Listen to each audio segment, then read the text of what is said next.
Are you a male or female? He decided to kill him.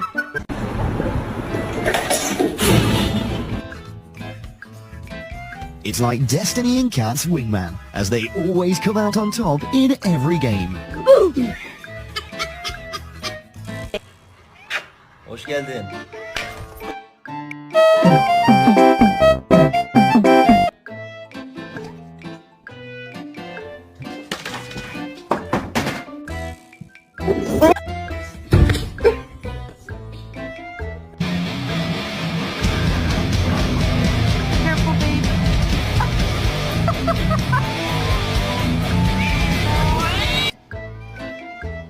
Bandit.